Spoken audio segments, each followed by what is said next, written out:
other editions. Okay, we left off at the Mishnah. Mishnah over here, Chavches.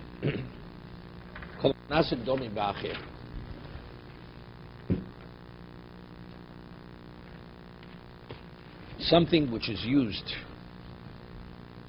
to purchase something else, which the Gemara understands now is currency, meaning a coin which is normally used as to give value for something else.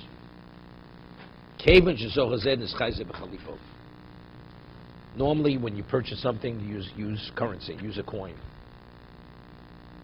You want to buy a loaf of bread, so you give the person the value in coinage, currency, and you purchase the bread. So when you purchase something, what do you normally purchase? I'm giving you value, and then when I give you the value, then you give me the item. Correct? What about, I'm not giving the coin as value, I'm giving the coin just as a barter, as an object. When I give you that, your object becomes mine. Correct? Just as the coin, which is usually paid as value, if it's used as an exchange, it's a valid exchange. That's how the Gemara understands it at this moment. The Gemara will understand initially. Something which is used as value for something else, when the person takes possession of that coin, the exchange, the other person must give whatever is meant to be exchanged for that.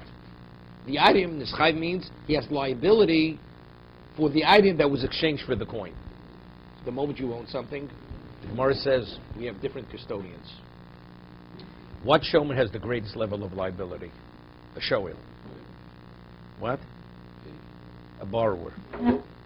Right? A shoel has the greatest level of liability. David, what does a borrower have the greatest level of liability? A shoel. So the Gemara says kol hano shelo.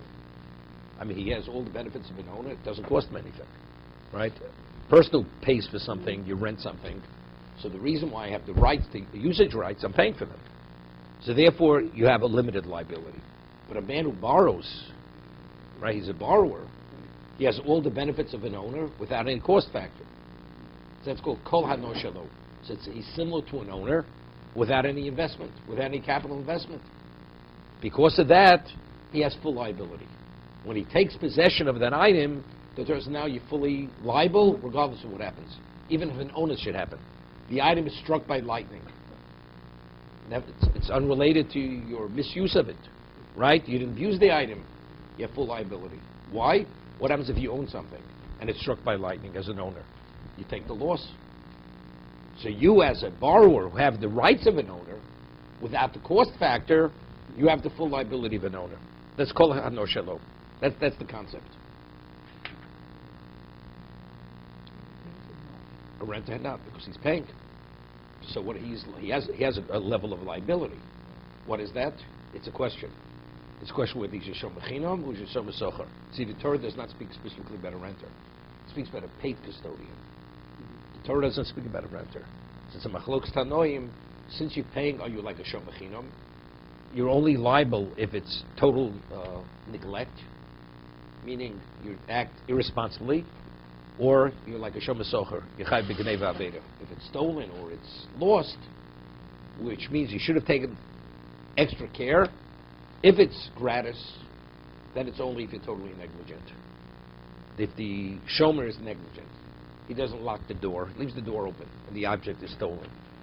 He leaves it somewhere. Okay, that's negligence. But let's say he acts responsibly, but he doesn't put the extra lock on the door, doesn't take the extra precaution. He has no liability. But if I'm paying you to watch it, you're a paid custodian. What am I paying you for? To be responsible, to be more than the ordinary person. Therefore, if you don't take the extra precaution and something should happen, you have liability. But what about it's something which is unrelated to yourself? It's an ones. It's struck by lightning, or it's armed robbery. You don't expect the person to put his life in danger to protect the item. But if he's a shoel, even armed robbery, he has liability. Because he's no different than an owner. So once you make the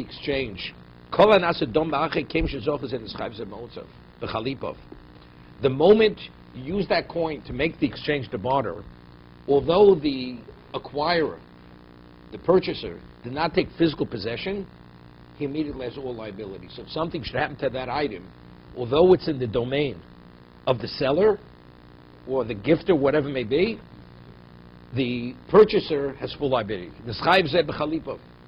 He's chayiv. He has liability for what was exchanged for that coin immediately.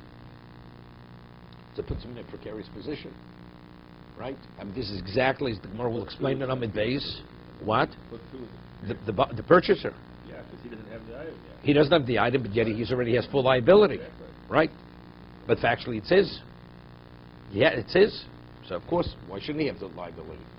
So this is exactly why the Chachamim annulled, revoked Kinyan Kesef. On a Torah level, according to Rabbi Yochanan, we grew like Rabbi Yochanan.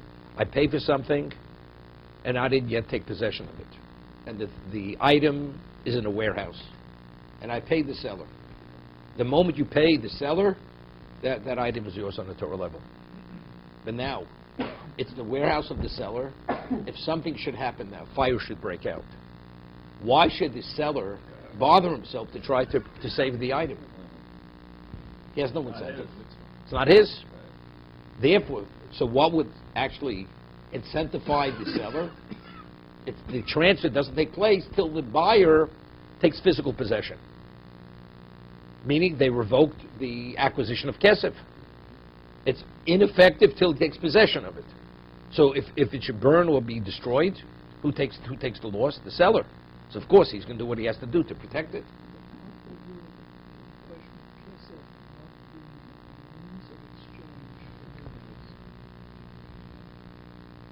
That's exactly how they did it. What do they understand? Michalipin. So why Michalipin doesn't work? Michalipin I understand. Well, you have the same, but you have the same issue. You have the same concern. No. Well, so that's the discussion. That's the discussion. Chalipin, very often, it's a barter means it's not value for value. So because it's not value, therefore the seller has an incentive to protect it, because he hasn't yet been paid for his item. That's one of the reasons why he's not going to let it. He's not going to let it be destroyed. By Chalipin.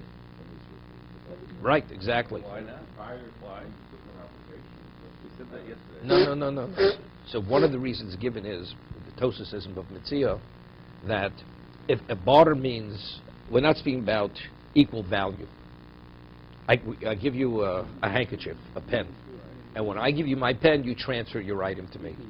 We're not speaking where it's gifted. We're speaking, I'm purchasing. The money's owed. So I owe you, I have to pay you. So until I pay, you understand, the seller is not going to let anything happen to that because he wants to guarantee that it's going to be paid. When I pay you for the loaf of bread or I pay you for whatever I pay you for, usually you pay the value of whatever that may be. Right, but equal barter, though, equal barter is different. Equal barter I'm going to give you a cow for an ox, like here. Right. Well, So but you don't get the ox yet. Correct. So Correct. why is that? Okay, we'll talk. But I'm saying, but that's basically the concept.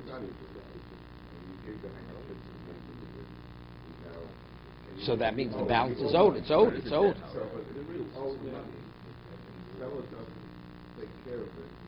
He takes the loss. He's going to take the loss. No, he's factual because until he's paid, he's going to protect what's even though it belongs to the other man. He's not going to let it be destroyed. He has to go after him because he has to go after him because he has to go after him.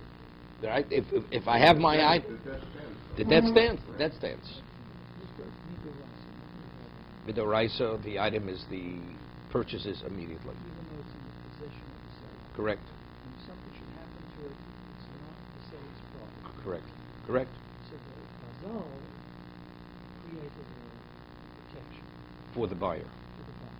So why, with that understanding, do you think that the Torah specified it that way? Why did the Torah say that until the object is transferred, the seller is fully on board? No, again, the Rabbanan revoked. They revoked the acquisition to protect the buyer. Okay, good. When does the acquisition happen? Immediately. After the rabbinic, Yes. when you take physical possession. So what is it, like a down payment? What is happening with the money? The money is owed. The money that the seller has now, he received it for the eventual transfer when the buyer takes possession. Let's say the buyer never takes possession. He has to reimburse him. He has to give him back his money. What is that transaction? What is it? Down payment? It depends what he gave. Let's say he gave full payment. It's full payment. So Full what is that- payment. What is that transaction? The full payment is, this now obligates the seller to give the buyer the object that he gave that money for. But ownership has not changed. No ownership, correct. Ownership has a... loan? It's not a loan. It's not a loan. What is It's like the money is like an escrow by the seller. I mean, the seller actually could use the money, unless there's a stipulation that he's not allowed to use the money till the item is transferred into the domain of the buyer. Takonas Chazal. According to the Torah, It's over. Everything is over. So what's this far? So it's as far as the Torah, why didn't? Well, you would tell why the Torah says it's immediate. Personally, look, there's a mitzvah Hashem Zaveda, correct? If you find a lost article, I'm responsible for my fellow's item. So here, where it's in my possession, I have the ability to protect it. Shouldn't I protect it? But Chazal dealing with reality. Reality's person may not. You're saying it's no worse than It's no worse than Shabbos Aveda. So therefore You have, of course, he has a responsibility, but a person may not behave properly. So the guarantee to protect the buyer, we revoke it until it's secure in his position. I'm trying to understand the Havamina, the Torah, you're equating this to Shabbos. It's no different than Shabbos Aveda. Okay. Okay, so it's strong actually than a So Shabbos. again, according to what the Chazal do, when the money changes hands, then who owns the money?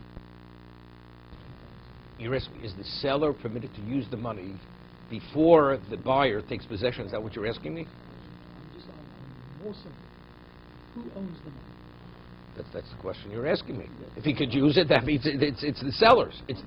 But if he's not allowed, What is no, it? it's like an escrow. No, then it would be an escrow. No, if it's an escrow, he's not allowed to use it. But is it an escrow? Is it an escrow? Does the money belong to you? Doesn't belong to him? I mean, It's a question to be shown. If he'd be Mekadosh and Isha with that money, right? With the Kedushin being Kodeshes, which is he permitted to use that money? all right. It's no, but they revoked it. They revoked it. So to what extent did they revoke it? That- They revoked it that it's not Kenyan altogether? No, if they revoke it, see, but it's not. Then it would be what the understanding is between the two parties.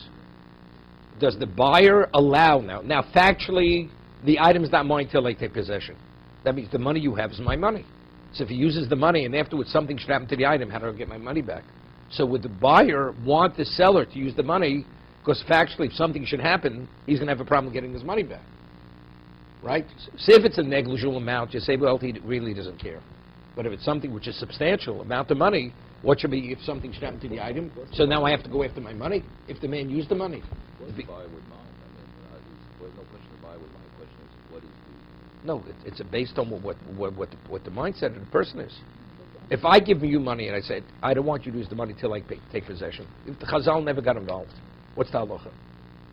Right? I'm giving you money for an item, but until I take possession, I don't want the transaction to take effect.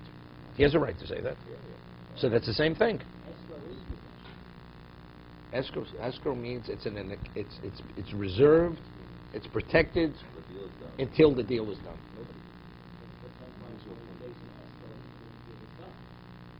Okay, not getting it. You speak to your lawyer about it. Okay. I'm just trying to understand. I'm not dealing with a specific situation. People buy and sell things all day long and they don't think about this. Man goes into a store and he says, I will go to the grocery store. The man is going to deliver the groceries this afternoon. I don't want to schlep them home. And you paid, and you paid. And you pay. That's what the deal is. So what is happening here according to the Chazal? Who owns the money after the transaction is occurred? That's what My I'm money, saying. The supermarket has it. Who owns the money? The money belongs to the buyer until he takes delivery. Until he takes delivery of the item, it belongs to the buyer. Okay. Unless the understanding of the buyer is it's okay for you to use it, although I didn't take delivery yet. Which is usually the case. Which is usually the case. if I rely on the seller that he'll make good on what he said, it's okay for you to use it even before I receive the item. Because here now the acquisition is not the money I gave, it's when I take physical possession, right, when it enters into his domain. It's normally that people don't even think about that. Correct. If I bought my groceries, I'm trusting him to deliver. Exactly. So therefore it would be fine that he could use the money. Could you see it as until you get the possession? The man becomes obligated to return or repay. What's understood? It's understood. But now, when you say that, according to the Chazal, back to my first question, you cannot purchase movables with money. You need a kinyan to go that way. Correct. So how is this supermarket transaction accomplished according to the Chazal? When the groceries will be delivered to your home and they cross the threshold of your home and leave it there, that's when the groceries become yours. And what was that transaction accomplish? Was it kinyan? No, nothing. What was it? Nothing. It obligates you, if you took it to sell, it obligates you to make good on the delivery. I'll give you an example. If I'll say I'll sell you something, and then I say I changed my I'm not selling it to you. Right? And initially I relied that you were going to give it to me. And you back out, you call it l'chusri amana. You've compromised your integrity as an honest person. Although there's no claim in court, I can't make a claim against you. If I paid for something and you back out, it's called a mishapara. Chazal cursed that person. There's a curse from Chazal that if you, after money is paid, if you back out, the person receives a curse from Chazal before delivery. So therefore, that's to force the man, because what should be, you take money, and then somebody comes and offers you a higher price, but you've already taken money for it. So to act as if the method of acquisition never took place, to that degree we're not. Here we're doing it to protect the buyer. But ultimately, by the man not giving it to him will be to the detriment of the buyer, then we curse you. Then they curse the seller. So if I go to the supermarket and I'm going to take the groceries myself, and I pay for it, according to the Chazal... Did you take the groceries yet? Yes, I'm taking them. How does that It's over. It's over. No, but how does When it- you took the groceries, they became yours. You say you cannot pay for movables with money. You could. What are you paying? The man's not releasing it unless you pay me. No, I understand. Acquiring. You cannot acquire. So when you take it, you lift up the shopping bag. That's it. That's the hagbah. So that's it. Of course, that's it. That's it. So whether the delivery boy crosses your threshold or you lift it up, that's It's it. not the money that's affected. We're saying the same thing. It's the hagbah. It's taking possession. Taking Hagbah is taking possession, entering into your domain's possession, various ways of taking possession. But money itself does not do The it. money it does not. Does not do it. Correct. That's what I'm saying. It facilitates. I don't see what's so complicated here. We have to repeat it 6 times. Okay? It facilitates it. Without the money, The man's not willing to release it unless you pay in advance, unless he gives you credit. The store gives you credits, okay, so you acquire it by taking possession. So now it's a debt. You owe the money. Money's not chalifa. But the Gemara initially understands that the coin could be used as an item of exchange. Groceries these days, are they tied to the buyer? Let's say another person wants and he must pay more for the groceries. Did you take possession of groceries yet? Buyer came, he paid for the groceries, he said, deliver it to me later on. 4 hours. 4 hours later, someone else comes and wants to pay more. And he doesn't sell the groceries to the first person who paid? He sold it. No, but He said it'll be delivered later. Now someone else comes. that means he doesn't deliver it. So he gets the mishapora. Right. He's Oh, cursed. okay. That person will be cursed by Chazal. But is there, besides that, is there another liability? No, no other liability. Nothing else. Nothing else. There's no financial claim in court. Okay? Karka is immediate transfer. There's no Chazal didn't revoke anything by Karka. Mishapora is only to protect. We want to protect the buyer on both sides. Pay the money back. There should not be a liability of damage, of loss, and also that the man should make good on his word, the seller.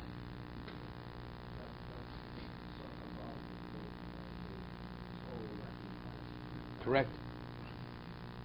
To be in the interest of the buyer, to protect the buyer.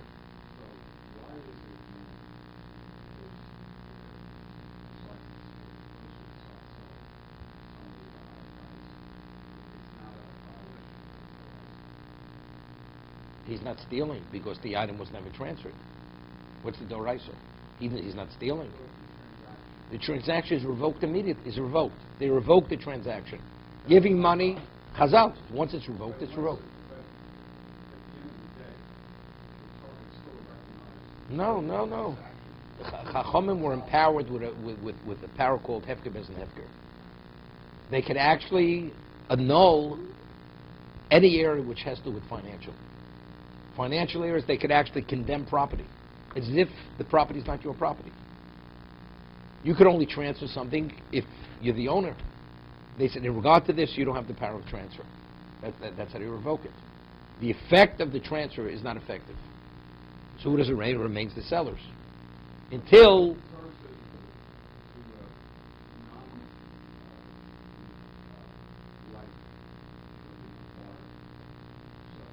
No, it's not law.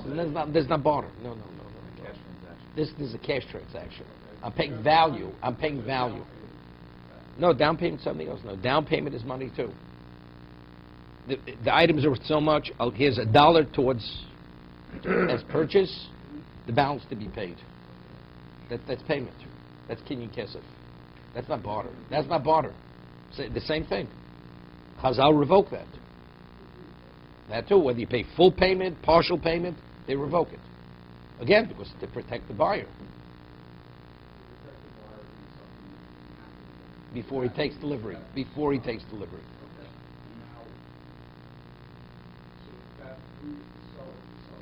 No. Well, that may happen. So therefore they have to curse him, what we call the mishapora, that he should not. This is to discourage that. No, but that's not why they're doing it. They're not doing it for that reason. Exactly. So now that he's not a thief, he may choose not to either withhold it or sell to a third party. What happens if the price goes up? And he wants a higher price. The man says, I'm not giving to you unless you give me the higher price. No. Whatever he paid, you have to release it on that amount for that amount of money. Otherwise you get a mishapara. You're not permitted to withhold the transfer of that item. Okay? So today there's no Misha Pora Midora Mabul. The one who took retribution against the generation of the Mabul. Someone should curse you. So on. It's a Mishnah. It's a Mishnah of Mitzvah. So today if someone does it, there's Chazal cursed that person. Where did they remain? no... From originally. Yeah, the Sanhedrin. It's on the books. Hefker bezin hefker. Who today does hefker bezin hefker? Right? Kol HaMakadosh died Rabbanon Makadosh. So who annuls the marriage? Right? They said initially, anybody who does such a marriage who doesn't conform with the Chazal, the marriage is annulled. It's not a valid marriage.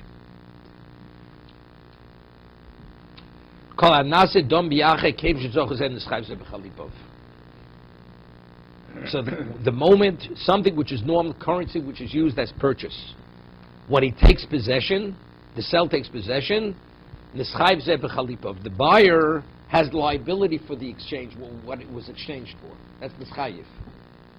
Ketzad, an example of this, hechlif shor bepora.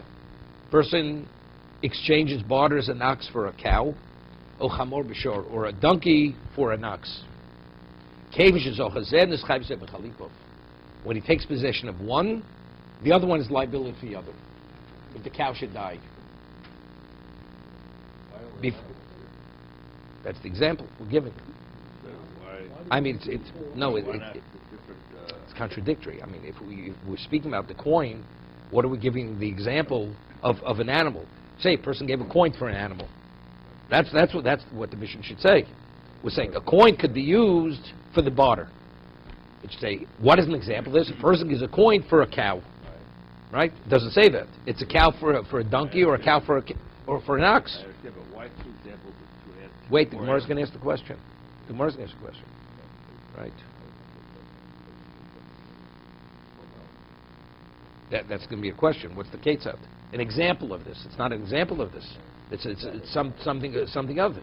Something other is being discussed, not what the opening statement of the Mishnah is. Right?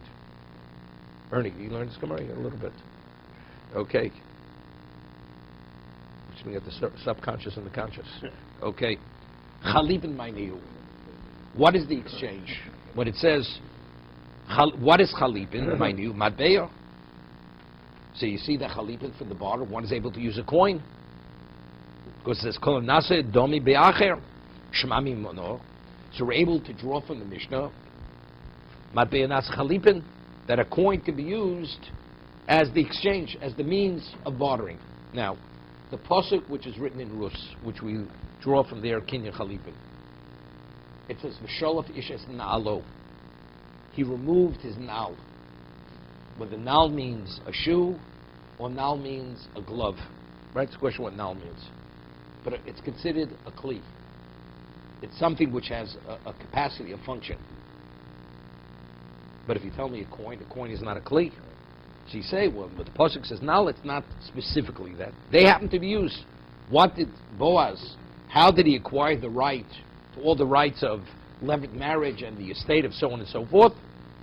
He removed his shoe. That's happening what he had. But if he would have had a coin, he could have given a coin the same. So when the Torah says, when the pasuk in Rus says nalo, it's not specific. It's lavdafka. It's not specifically a kli. Okay? But the difficulty is, the Gemara says in Bav Mitzvah, that matbeya zein nasa chalipin. You cannot use a coin as the means of barter. Okay? Now it's interesting. Why not? Now, what is the rationale of bartering? When I give, if you say I barter, let's say, two items of equal value, an ox for a cow or vice versa. Okay? When you take because you gave me the equivalent value of what you want, I'm agreeable to exchange for that of equal value, right? The ox for the cow or the donkey. I give you my pen, I give you my handkerchief. When you take possession of my handkerchief, you transfer whatever that may be. What is that? Because the rationale is, the understanding is, because I allowed you to take possession of whatever it is, whatever the item may be, the understanding is the seller is willing, because you allow me to take possession of this, I transfer what this has been given for. Even though it's only a fraction, it's a fraction of the value. It's like a handshake. That's not a handshake. But it's It's a handshake. You're not giving anything. Here I'm giving consideration. I'm giving something of value. What? The one who takes the handkerchief doesn't have to give it back, the Gemara says. They do, but that's his prerogative. So it is like a handshake. No, it's not. When the person takes the item, the handkerchief, right? Although he gives it back immediately, but the mechanics of the transfer is that the one who takes the handkerchief acquires the handkerchief. They even, the one who instructs him to do it correctly. It depends if it's a kli. It depends if it's a kli. Depends if it's a kli. Okay. It's a kli, Okay. right? If it's a kli, because a kli has a function, right? Right. That's the reason. But let's say it's a pruta. Let's say the kli is a pruta. I'm not getting complicated here. I gave you something of value, and you acquired it. In the place of acquiring that, you transfer to me whatever is given in its place. Whatever. Right. Okay. Right, that's chalipin. But of course, there's a balance. Well, let's say I'm gifting the land to you, right? I'm gifting, it's fine. I give you the, what? So there's a balance, right? It's like no different than a down payment. But the difference, a down payment, it's towards the value. Here, I'm not giving value. It's the item in exchange for that. And we have an understanding, whatever it costs, you're going to pay me now. But again, but the seller, if he chooses to retain the item, he has a right to retain it. He does not have to give it back. Because otherwise he never acquired it. He never gave anything to acquire. So it's his. It's his. But although the custom is that the seller gives it back, because the understanding was, I have a right to keep it, but I really have no interest. It was only to be used as a means of exchange, of barter. So therefore he gives it back afterwards. Okay? But now, matbeya. Why could the coin, if you say that nal, when it says the shoe, it does mean specifically. So why shouldn't the coin be valid? Why should it not be valid? The Gemara says mitzvah that a coin cannot be used as the means of barter. I mean, the Gemara is going to say in Amid Beis, let's say I want to use meat. A piece of meat I could use as a means of barter. Exchanging meat for something else. But a coin not. What's the difference between a coin and a piece of meat? Coin has intrinsic value. You can't assess it. There's no... Coin is. It's quantified. No, A coin is. It's minted. It's minted. You have a dollar coin. That's what it is. It's a dollar coin. So good. So that's what there's a value to it. Therefore what? Therefore what? So why can't it be used? That's a plus, not a minus. But yet the Gemara says, "Madei nasa chalipin." Now, what happens if you have a discontinued coin? Nobody wants it. Everything in any transaction, you have intent. There's an intent aspect. What happens? The Gemara in the second part of kiddushin says, "What happens if a person marries a woman with a document, with a loan document, that he is the creditor to a third party? Is she mukadeshes? Person's mekadesh b'shtar chov. He's a creditor. He has a loan document. He lent money to third party, so it has market value. And he goes and says, "Arei mukadeshes li," with this document. There's an argument whether she's mukadeshes. What's the question? What would be after she receives it? The husband goes and waives the debt. Right? The only reason why there's a lien on the property is because there's a debt. But if the husband should waive the debt, it's no longer in place. So as a result of that, the woman, according to that opinion, when she takes it, she's unsure whether ultimately she's receiving something of value. Because tomorrow the husband, the man who gave her the document, may cancel it, and if it's canceled, it has no value. So she's not agreeable to give herself in marriage unless she's assured that what she's receiving has permanent value. Right? So there's lacking Gemira's das. There's a lack of intent. What happens if you give me a coin, and the coin should be discontinued? Because since the person's mindset is, what's its value? It's because it's in circulation, the coin. So it has to be something which, even though the man say, well, it's okay, I'm not worried, right? American currency is what? It's like the Rock of Gibraltar. No different.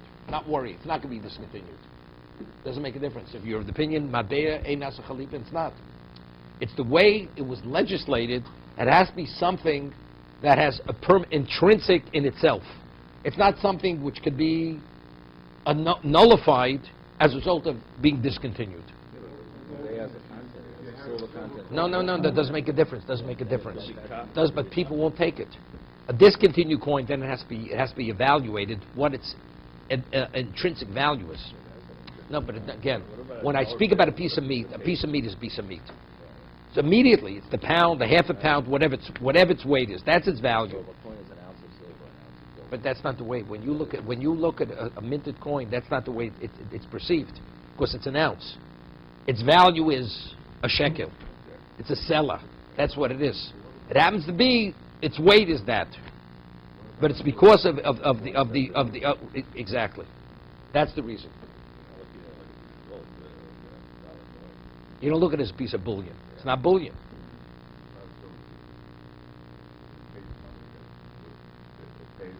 Doesn't make a difference. Okay. It's the same thing, so it's no better than a silver coin. So that would be like a shtar chov. Could you use a shtar chov for chalipin? Right.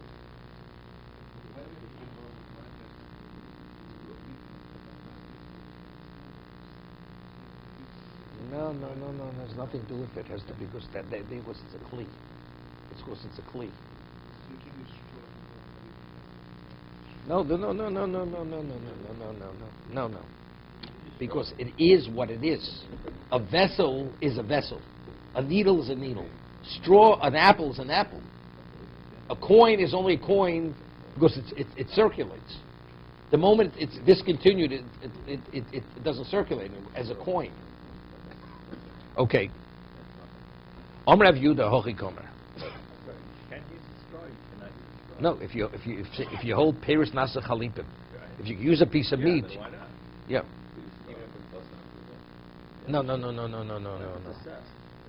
it has your assessment, it has a value. No, it has no.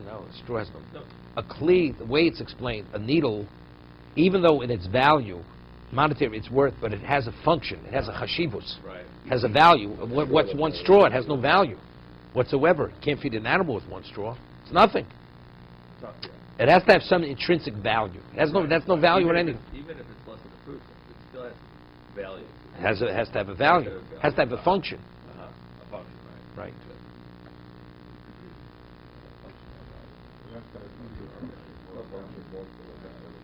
Well, we'll see. If your parents nasa chalipin, then it has to have a value, Yeah, right? One straw doesn't. A piece of straw doesn't have any value. Okay. So how do we reconcile the Mishnah? Seeming the Mishnah is telling us that a coin can be used as the means of barter, but the Gemara concludes in Bav Mitzia, but they ain't nasa chalipin. So how do we reconcile the Mishnah with the Gemara? Omar Rav Yehuda Hochikama Kol Anishim Domim Biachir. Something that's evaluated, it's appraised. So what does it mean? It means metaltlin. Something which is metaltlin, any movable, Kol Anishim Domim Biachir. It's evaluated based on its value for something else. See, Rashi says, Kol Dovashim Bo Lasito Domi Bachir. If I want to exchange something for something else. So what do you normally do? You make an evaluation. You appraise what it is, what its value is. I said, I'm exchanging A for B. Right? Kol Metaltlin Bar means movables. Anything which is appraised, which is evaluated, which you exchange with for something else. When one takes possession, the other takes the liability for what it was exchanged for. Dekanami is proof of what we're speaking about, that it's not referring to the coin. The Ketani Ketzat, because then the Mishnah gives an example. What is the example of movables? Meaning to tell us that it does not be a kli, although the pasuk says now does not be a garment or a kli, a vessel. Hechlif shor bepora, or chamor b'shor. Right, an ox for a cow or a donkey for an ox. Shema mino.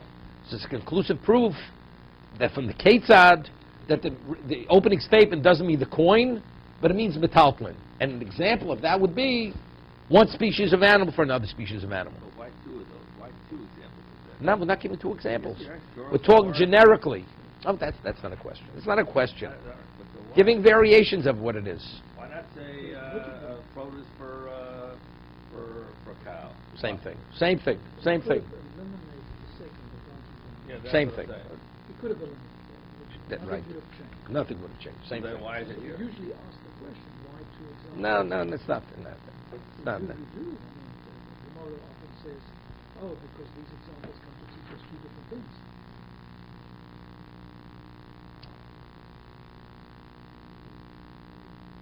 Not something like this. Not something like this. You see what God did that. It's sharp. But they're both. But it's the same Yeah, thing. yeah. So the same time because they're able to work. So they're No. He's asking a different I question. understand why they use If you tell me shor b'pora, what's the shor b'pora or chamor b'shor? It's the same thing. To be continued.